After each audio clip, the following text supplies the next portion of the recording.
यहाँ पर देखिए ये है दाल। क्या खाया था सार्थक ने, बताओ? चॉकलेट खाई थी, एक चॉकलेट खाई थी। खाया था सार्थक, इतना कुछ खाया था? झूठ बोल रहा है। Hello everyone, welcome to my new blog. तो आज है गाइस, आज है संडे। तो आज के दिन क्या होता है? दुकान का दिवाला। आज के दिन निकल जाता है दुकान का दिवाला, क्योंकि आज के दिन होते हैं बच्चे घर पर और पूरा दिन मस्ती के साथ साथ कुछ ना कुछ अपनी पसंद का खाते रहते हैं। तो गाइस आज है संडे और संडे में आज देखिए घर पर हैं बच्चे तीनों, नम्रता, सार्थक, निस्वार्थ। तो चलिए थोड़ा सा बच्चों से आपका इंट्रोडक्शन करा देती हूँ। नम्रता और ये है सार्थक और इनसे मिलिए, ये है निस्वार्थ। और अपनी जीभ दिखाना। ये क्या खाया है? अच्छा ये बताओ, ये जीभ जो हरी हरी हो रही है, क्या खाया था? ये कैंडी। कौन सी कैंडी खाई थी? ये वाली। कौन सी? ये वाली कैंडी खाई थी। तो गाइस देखिए यहाँ पर ये कुछ कैंडीज हैं जो कि देखने में तो बहुत अच्छी लग रही हैं। इनको देखकर तो सभी का मन ललचा जाएगा। तो ये इसने ग्रीन वाली खाई है, तो जो जीभ है देखिए वो ग्रीन कलर की होगी। मैं भी खाऊं? चार। एक ही खाऊंगा। मैं देखती हूँ मेरी भी हरी हो जाती है। नहीं मेरी चॉकलेट है ये। और मेरी हुई? नहीं। क्यों? कितनी खाई थी? चार खाई थी। हाँ। ये दांतों में जब कीड़ा लग जाएगा ना तब पता चलेगा। तो गाइस आपको तो पता ही है कि हमारी दुकान में बच्चों का सारा सामान रहता है। अगर बात बच्चों के खाने के आइटम की जाए तो हमारे पास बहुत सारे तरीके की नई नई फ्लेवर की कैंडीज़ हैं, टॉफ़ीज़ हैं, चॉकलेट हैं और बहुत सारे आप देख सकते हैं यहाँ पाउच टंग रहे हैं जो कि बच्चों खाने वाले हैं। अब देखिए इनके जो नाम है वो कितने अजीब व गरीब होते हैं। तो देखिए मैं आपको दिखाती हूँ। यहाँ देखिए पहला आइटम है दाल मखनी। इसका नाम है दाल मखनी। अरे वाह, कितना शाही नाम है इसका। पर एक नाम आता है देखिए बिरयानी का, ये भी शाही पकवानों में से एक नाम होता है। यहाँ पर आ गई है देखिए चाउमीन और ये आ गई है क्रेजी बॉल्स। वाह क्या नाम है। अभी यही नहीं गाइस, अभी और मैं आपको दिखाती हूँ। तो यहाँ पर हाँ ये देखिए ये है तो गाइस ये है ट्रायंगल।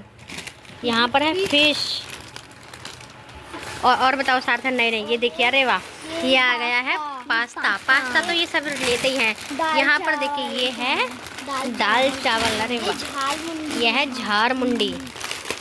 तो गाइस ये कुछ ऐसे नाम हैं जो कि बच्चे बहुत ज़्यादा लेना पसंद करते हैं।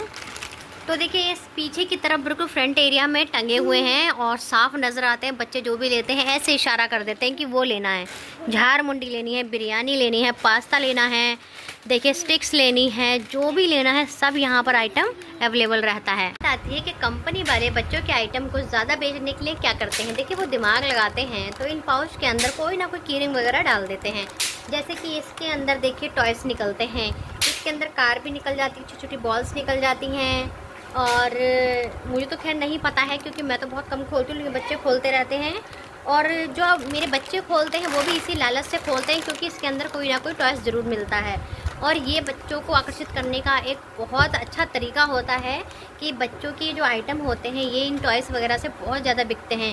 हालांकि ये 5 रुपये का पाउच है, इसके अंदर जो कीरिंग निकलता है वो 1-2 रुपये का निकलता होगा, लेकिन उससे बच्चा इतना खुश हो जाता है कि एक के साथ 2, 3, 3, 4, 4, 5 बच्चे आते हैं इन पॉप्स को लेने के लिए। इसका नाम है क्रेजी बॉल्स। इनको खरीदने के लिए बच्चे बहुत ज़्यादा शौक से आते हैं।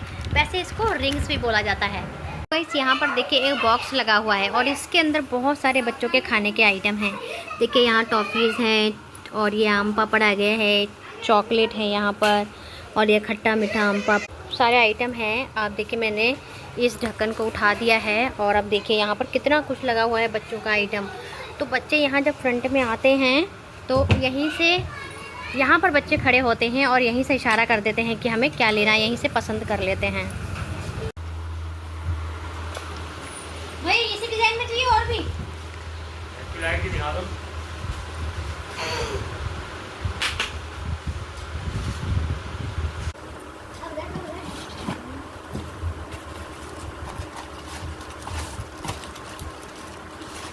देखो भैया इस टाइप में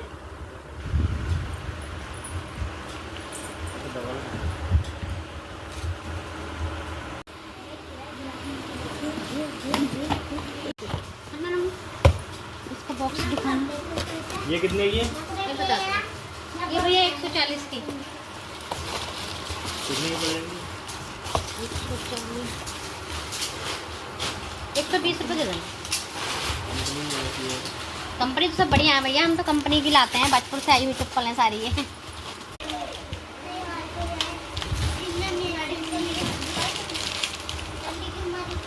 देखो एक ये है भैया, ये चप्पल तो बहुत डिमांड पे जाती है ये तो। ये कितने की है? ये भैया 150 की पड़ेगी। ये दो चलो 120। नहीं ये पता करना पड़ेगा, 120 में तो मुश्किल होगी, मगर थोड़ा बहुत गुंजाइश हो जाएगी इसमें कि भैया और नहीं है।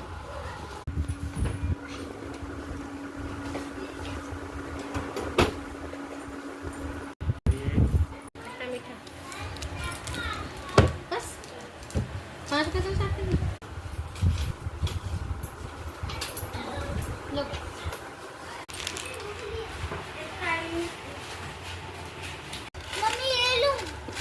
क्या गोलू उसने क्या खाया था सार्थक ने, बताओ। हाँ एक चॉकलेट खाई थी, एक टॉफी खाई थी। खाया था सार्थक, इतना कुछ खाया था? झूठ बोल रहे हो। मम्मी एक दे दो, आज तो संडे है, हम स्कूल जाते हैं तो खाने मिलता है। तो गाइस देखा आपने बच्चे किस तरह से संडे के दिन फ़ायदा उठाते हैं मम्मी का। उन्हें पता है कि पापा तो देंगे नहीं, इसलिए मम्मी के पास आ जाते हैं कहने के लिए मम्मी ये दे दो वो दे दो। लेकिन उसके बाद थोड़ा सा काम भी करवा देते हैं। सार्थक तो पूरा दिन दुकान चलाते रहते हैं जब मैं घर में काम करती हूँ, आपने देखा होगा। और मैं हमेशा बताती भी हूँ कि जब बच्चे घर पर होते हैं तो सार्थक दुकान चलाते रहते हैं, दुकान पर देखते रहते हैं। ठीक है दिलवा दो। ले लो, एक कदर में दोनों खाओ, दोनों मिलके खाते हैं। मैं भी खा लूँ? तो बहुत टेस्टी क्या है, दाल चावल। तो गाइस देखिए यहाँ पर बच्चों ने दाल चावल खोला है और ये देखिए किस तरह से निकलता है, मैं दिखाती हूँ। तो देखिए इस तरह से ये नज़र आते हैं, इस तरह से देखिए चावल बने हुए हैं। पकड़ो, दोनों खा लो। तो देखिए ये हैं चावल, बासमती के चावल हैं।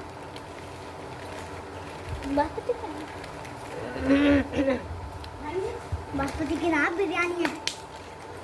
तो गाइस जिन लोगों के घर पर दुकान होती है, आपने देखा होगा उनके घर के जो बच्चे होते हैं उनके टीथ बहुत जल्दी ख़राब हो जाते हैं, बहुत जल्दी डैमेज हो जाते हैं, क्योंकि बच्चे उल्टी सीधी चीज़ें खाते हैं। लेकिन हम अपने बच्चे को इतना ज़्यादा परमिशन नहीं देते चीज़ खाने की।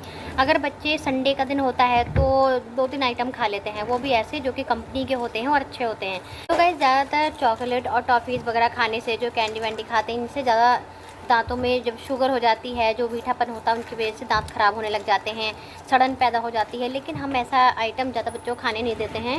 हालांकि खाते हैं लेकिन इससे ज़्यादा नहीं खाते हैं, कुछ ऐसी चीज़ें खाते हैं जो अच्छी हों खाने के लिए। तो अभी तक फ़िलहाल तीनों बच्चों में से किसी की भी टीथ में कोई प्रॉब्लम नहीं है, उनकी दाढ़ी भी ख़राब नहीं है, सब कुछ ठीक है। यहाँ देखिए नम्रता मठा पी रही है और साथ में खा रही है दाल चावल, क्योंकि नमकीन चीज़ के साथ अगर मठा खाया जाता है तो बहुत अच्छा लगता है। थोड़ी सी बची है। क्या लेना है? सार्थक दाल तोल रहे हैं, कोई दाल लेने आया है। सार्थक जब दाल तोलते हो तो क्या कैसे तोलते हो? जी पहले पूछते हैं कि कितने की लेनी है, फिर यानी किलो का हिसाब लगा के तब देते हैं। अच्छा, अब कितने की देनी है? अब 10 रुपये। अच्छा 10 रुपये की कितनी है, कितने रुपए किलो है उड़द की दाल, ये बताओ। इस समय दाल कितने रुपए किलो चल रही है उड़द की? इस समय दाल 140 रुपये किलो चल रही है। अच्छा, तो आधा किलो कितने की हो गई? आधा किलो हो गई, आधा किलो दाल हो गई 70 रुपये की। अच्छा, एक पाव दाल कितने की हो गई फिर? 35 रुपये पाव। अच्छा, पाव कैसे कितना, 250 ग्राम? हाँ। सार्थक ये बताओ 250 ग्राम का आधा कितना होता है? 125 ग्राम। अच्छा, तो 125 ग्राम कितने की हो गई फिर? 18 रुपये की। 18 रुपये की। अच्छा ये बताओ अब 10 की कितने दोगे? 70 ग्राम। अच्छा, किस तरह तोलो? तो गाइस देखिए सार्थक ने यहाँ पर पूरा हिसाब बता दिया है और देखिए यहाँ पर कांटे पर तोल रहे हैं। तो यहाँ पर देखिए 70 ग्राम, देखिए यहाँ पर देखने का जो नंबर है ये हमारे होते हैं, जो दुकानदार होता है, और ये देखिए ये ग्राहक के लिए होता है, तभी तो इसका जो मुंह है वो इस तरीके से कर देते हैं और जो नीचे वाला कांटा होता है वो दुकानदार की साइड में होता है। तो देखिए गाइस यहाँ पर उड़द की दाल यहाँ पर देखिए 70 ग्राम कर दी है और इसको अब लिफाफे में डाल देंगे, थैली में। तो गाइस देखिए ये कागज़ की थैली है जो कि हम खुद बनाते हैं अपने घर पर, लिफाफे, इसके अंदर इसको पैक करके दे देते हैं जो भी ग्राहक होता है।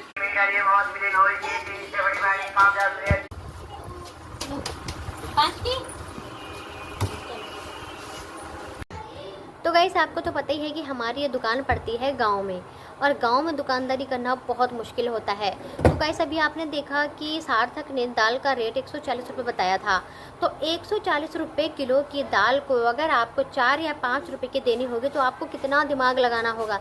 तो गाइस गांव की दुकानदारी में यहीं पर इंसान मात खा जाते हैं कि किस तरह से 1 किलो चीज़ को तोड़ तोड़ कर 5, 4, 3, 2, 1 कैसे दी जाए। क्योंकि गाइस जब मेरी शादी हुई थी नई जब मुझे दुकान पर पापा जी कभी कभी छोड़ जाते थे, मेरे पति छोड़ जाते थे, तो मेरा तो दिमाग ख़राब हो जाता है ये सोचकर कि आज मैं कैसे हैंडल करूँगी दुकान को, क्योंकि ना तो मुझे पैसों को तोड़ाना आता था, पैसे देने आते थे, ना हिसाब लगाना आता था, और ना ही मुझे जो सामान है उसको तोड़ कर देना आता था। तो गाइस उस समय मैं इतनी ज़्यादा परेशान रहती थी, एकदम डिप्रेशन में हो गई थी कि मेरी शादी कहाँ पर हो गई जहाँ पर दुकान है, मैं कैसे चलाऊँगी दुकान, क्योंकि मैंने कभी दुकान का भी नहीं सुना था, ना ही देखा था, कभी ऐसा कुछ करा ही नहीं हमने। तो गाइस जब पढ़ते हैं तो हम ऐसे छोटे तोड़ कर थोड़ा ना कुछ वहाँ पर बेचते हैं कि हमें बेचना आ जाएगा। तो गाइस दुकानदारी को धीरे धीरे सीखा जाता है, इसका तजुर्बा होता है बहुत बड़ा। तो मेरे ससुर जी ने ये दुकान लगभग 60 साल पहले खोली थी, जो कि एक पल्ला सामान की थी। और गाइस आपको मैंने बता रखा कि एक पल्ला सामान बहुत कम कीमत का था, लेकिन आज यहाँ पर लाखों का सामान है। तो गाइस आप खुद समझ सकते हैं कि हमने इस दुकान को यहाँ तक लाने के लिए कितनी मेहनत करी, कितना बड़ा स्ट्रगल है इसके पीछे। क्योंकि गाइस यूँ तो हम इतनी बड़ी दुकान ऐसे नहीं बना सकते थे, लेकिन यहाँ पर हिसाब लगाना, किस तरीके सामान को बेचना है, कैसे बच्चों को आकर्षित करना है, कौन सा सामान गांव में चलता है, किस प्रकार का सामान रखने पर दुकानदारी गांव में हो पाती है, ये सब बहुत मैनेज करना बहुत मुश्किल होता है गाइस। जबकि शहर का जो बंदा होता है, शहर में आपने देखा होगा जो लोग सामान लेते हैं वो कभी भी तोड़ कर नहीं लेते हैं, वो ज़्यादा से ज़्यादा 1 किलो चीज़ लेते हैं, कम लेनी होगी तो आधा किलो या फिर 1 पाव, उससे नीचे 5-10 रुपये की चीज़ नहीं लेते हैं, क्योंकि उन्हें खुद भी पसंद नहीं होता, खुद भी अच्छा नहीं लगता है, 1-2 रुपये के पीछे टैटेबाजी भी नहीं करते हैं। तो गाइस मेरा कहना तो ये है कि अगर कोई शहर का बंदा गांव में सामान बेचने आ जाएगा ना तो उसका दिमाग ख़राब हो जाएगा, क्योंकि उसने कभी ऐसा तोड़ कर सामान दिया ही नहीं है। जो प्रोसेस यहाँ गाँव में चलता है उसने तो कभी ऐसा किया ही नहीं, तो वो कैसे यहाँ पर हैंडल कर सकता है। तो गाइस आप समझ सकते हैं कि हमारी दुकानदारी, एक दुकानदार को गाँव में दुकानदारी करना बहुत मुश्किल होता है गाइस। किस तरह से हम मैनेज कर रहे हैं और किस तरह से हमने अपना इतना बड़ा गोलू मिनी मार्ट यहाँ पर बना रखा है। हालांकि इसको दूसरा साल चल रहा है, इसकी फर्स्ट एनिवर्सरी हमारी दुकान की वो निकल चुकी है, तो अभी इसकी सेकंड एनिवर्सरी आने वाली है, जो कि 11 जून को आएगी। 11 जून को सार्थक का, मेरे बेटे का जन्मदिन भी होता है, उसी दिन हमने इस दुकान की ओपनिंग भी की थी। तो गाइस सब समझ सकते हैं कि गाँव में दुकानदारी कितनी मुश्किल है, कितनी मेहनत करनी पड़ती है हमें। तो गाइस आज का ये ब्लॉग यहीं पर ख़त्म होता है, तो मिलते हैं किसी न्यू वीडियो से, तब तक कि नमस्कार दोस्तों।